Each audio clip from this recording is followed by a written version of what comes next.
We were talking about the significance of the duty-free zone in Freeport. And what I think is that the lines of bonded or not bonded and duty-free have been blurred so much by people that are in different businesses. For instance, a chiropractor's wife and him can drive a $45,000 sports car with a bonded plate because he goes to work. Is he allowed to use it when he's not going to work? I mean, come on. I mean, I see Corvettes with bonded plates, okay? I don't think that anything different than a rental car, maybe, a taxi, maybe, or a fleet of trucks for the water company, for the port authority, for the electric company, they should be allowed to have duty-free equipment, and even big, heavy trucks, too. Or a huge crane, or this massive piece of equipment over here, which to pay the duty on that, I don't know how much that thing's worth, but that's one of the biggest diggers in the world. It's old. It's electric. You know that, right? That's electric? It's electric. So it pulls the current from Freeport Power? Freeport Power. That's right. They ran power lines across these places to put power into that center. That thing never smokes. It's electric. Nobody knows that, hey.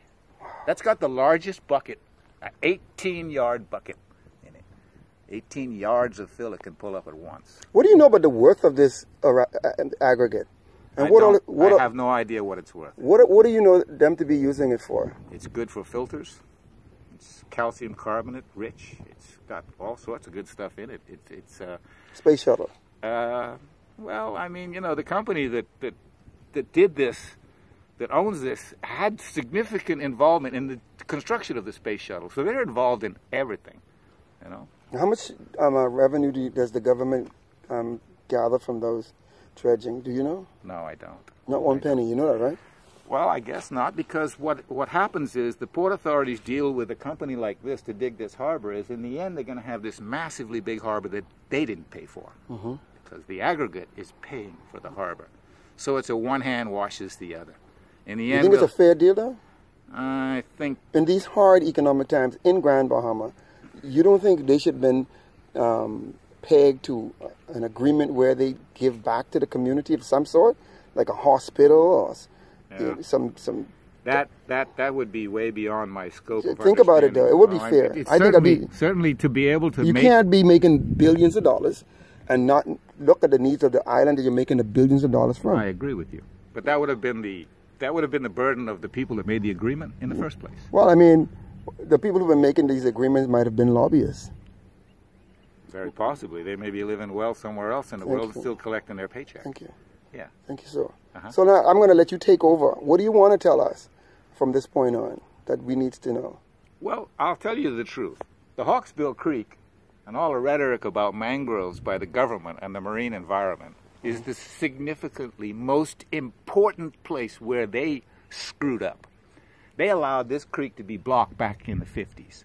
They stopped aggregations of grouper that were in the millions on the south side, that's fish in their fry form, okay? A school of fry grouper is brown. I saw fry grouper trying to come in the entrance of the Hawksbill Creek at the south entrance and get gobbled up by jacks just the way fry do, okay? Now, they came here because this was the way the current was supposed to take them, through this creek and disperse them out here. Now, I'll show you something, okay? Right over here. Can't see it, but there's a dark spot. You see that? That's a blue hole. It's 100 feet long on the white out there between us and those trees, and it goes down 50 feet. As a boy, I walked from the fishing hole restaurant up here at 9 or 10 years old, and I swam out to that, and I saw 50 Nassau grouper in one hole. I saw a Goliath grouper that was 5 feet long. And the place was so yellow and brown and colored in fish. Every single hole around that hole, and there are many of them, was filled with lobster.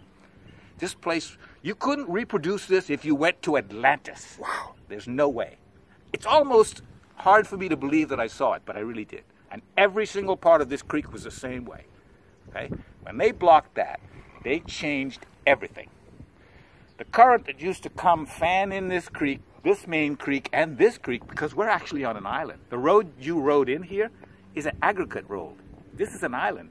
It's been made into a peninsula. This canal is supposed to go straight out to the north. And it actually did. I paddled out of it when I was a kid. right? So I know this. All right. Anyway,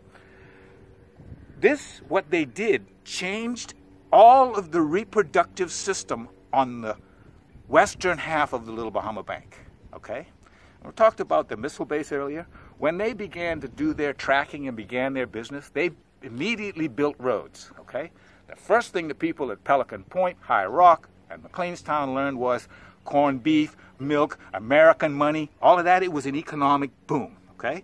They needed the labor force. When they built the road, and I can show you this. Okay.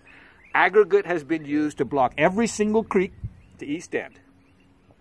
I can show it to you. You can't hide aggregate. If you dig it up and pile it up somewhere, it's like an archaeological fingerprint. Okay? Gold Rock Creek, a creek at High Rock, the creek at Bevanstown by the gas station, all used to spill into the ocean. The one at High Rock, the one at Pelican Point, you know when you turn that sharp turn to go out to Pelican Point? You go along a little road that can have water on both sides. You're in the middle of the creek entrance. So you're saying the Hawkesbury Creek run all the way east? No. I'm saying that every single one of these creeks traversed the island from south to north. Oh, okay, solid. All the way through. Now, the waterway, okay, which was a built waterway, is evidence of the proof of the reproductive system's work. All of those conch piled along those edges were dove out of that waterway. All of those shells, I used to think they bought bait and went there to go fishing. I swam through the waterway. I did a special job that Gary got me to clean up all of the big trees that fell in there after Hurricane Francis, anyway. 2004. There's conch all the way to the north entrance. All the way. It's filled with fish. It is the prime example of what they did here to stop it, the rejuvenation of that place. There's coral growing inside there now. I can show you coral growing inside where it used to be dry land. Tell me about this creek being closed up. Why was it closed up? Well, initially for the same reason that the missile company came here and closed these creeks. Their creeks weren't so significantly, obviously being blocked because they were much narrower and probably only flooded at really extreme weather times, okay? This creek here, they wanted the labor force. They wanted the labor force to come over from here, and when they cut trees in the 40s and the 50s, they used hand saws. They had people come from all over the Bahamas, Turks and Caicos Islands, okay? Eventually, Wallace Groves, and when Doug Silvera was about 29 years old, he dug over there in a corner, got some aggregate out of that hill, and built this road. And that solved the problem of transportation from joining West End to Freeport, all right? A significant part of Freeport is on that side of the road because, you know, the bondage zone is not till you get down past the harbor. Right? It was about labor. It was about bringing people to, and it was about bringing labor the cheapest way possible and not spending any money on a bridge. And let me be perfectly clear. This isn't a bridge. This is a dam.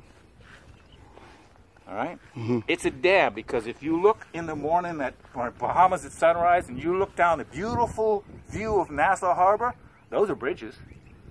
Birds go underneath them. Ships go underneath them. The environment is safe underneath them. Right? What they did here is more than just a crime. Whoever did this should be put in jail. Wow. That's what I really think.